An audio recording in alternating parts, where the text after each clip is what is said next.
Welcome to simple talks by Nanda. നമ്മളിന്ന് discuss ചെയ്യാൻ പോകുന്നത് മൊഡ്യൂൾ 5-ലെ ഓവർവ്യൂ ആണ്. മൊഡ്യൂൾ 5 എന്ന് പറയുമ്പോഴത്തേക്കും ട്രേഡിനെ കുറിച്ചും അതേപോലെ തന്നെ ബാലൻസ് ഓഫ് പേയ്മെൻറ്റ് POPനെ കുറിച്ചിട്ടുമാണ് കൂടുതൽ നമുക്ക് ആ മൊഡ്യൂളിൽ പറയാനുള്ളത്. അപ്പോൾ ഓരോന്നും ഇമ്പോർട്ടൻ്റ് ആയിട്ടുള്ളത് നോക്കാം. ആദ്യം തന്നെ പറയുന്നത് ഇൻ്റർനാഷണൽ ട്രേഡ് എന്താണെന്ന് നോക്കണം. അതായത് ഗുഡ്സ് ആൻഡ് സർവീസസ് കൺട്രീസുകളുടെ ഇടയിൽ എക്സ്ചേഞ്ച് ചെയ്യുന്നതിനാണ് നമ്മൾ ഇൻ്റർനാഷണൽ ട്രേഡ് എന്ന് പറയുന്നത്. അതിൻ്റെ അഡ്വാൻറ്റേജും ഡിസഡ്വാൻറ്റേജും ഇമ്പോർട്ടൻ്റ് ആണ്, എപ്പോഴും എക്സാമിന് ചോദിക്കുന്നതാണ്. ഇനി അടുത്തത് വരുന്നതാണ് ബാലൻസ് ഓഫ് പേയ്മെൻറ്റ്സും അതിൻ്റെ കമ്പോണൻസും നോക്കണം. അതേപോലെ തന്നെ ഫ്രീ ട്രേഡും പ്രൊട്ടക്ഷനും തമ്മിലുള്ള ഒരു ഡിഫറൻസും പിന്നെ അതിൻ്റെ പ്രോസും കോൺസും നോക്കണം. പിന്നെ വരുന്നതാണ് ട്രേഡ് ബാരിയേഴ്സിൽ താരിഫ് നോൺ താരിഫ്, ഇമ്പോർട്ടൻ്റ് ആണ്, അത് എപ്പോഴും ചോദിക്കുന്നതാണ്. അതേപോലെ തന്നെ വരുന്നതാണ് HO തിയറി എന്ന് പറയുന്നത്. അത് ഫാക്ടർ എൻഡൗൺമെൻറ്റ് തിയറി എന്നും അതിനെ വിളിക്കാറുണ്ട്.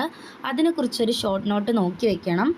അതേപോലെ തന്നെ ഡീവാലുവേഷൻ എന്താണ്, കറൻസിയിൽ ഉണ്ടാകുന്ന വാല്യൂ റിഡക്ഷനെയാണ് നമ്മൾ ഡീവാലുവേഷൻ എന്ന് വിളിക്കുന്നത്. അതും നമ്മൾ നോക്കേണ്ടതാണ്. മൊഡ്യൂൾ 5 ഇമ്പോർട്ടൻ്റ് ആയിട്ട് നോക്കേണ്ട ടോപ്പിക്സ് ആണ് ബാലൻസ് ഓഫ് പേയ്മെൻറ്റ്സും ട്രേഡും എന്നുള്ളത്. ആ മൊഡ്യൂളിൽ ഡിസ്കസ് ചെയ്യുന്നത് ഈ രണ്ട് കോൺസെപ്റ്റാണ്. അപ്പോൾ അത് കൃത്യമായിട്ട് പഠിച്ചിട്ട് പോയി കഴിഞ്ഞാൽ ഈ മൊഡ്യൂളിൽ നിന്ന് സ്കോർ ചെയ്യാൻ പറ്റുന്നതാണ്.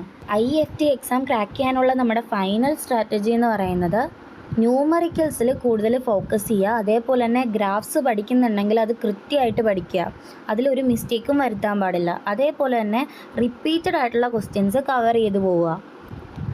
നോട്ട്സ് ടെലിഗ്രാം ചാനലിൽ അവൈലബിൾ ആണ്. അതേപോലെ തന്നെ എൻ്റെ വീഡിയോ നിങ്ങൾക്ക് ഹെൽപ്ഫുൾ ആണെന്ന് തോന്നിയാൽ മാത്രം നിങ്ങൾ ലൈക്കും സബ്സ്ക്രൈബും ചെയ്താൽ മതി.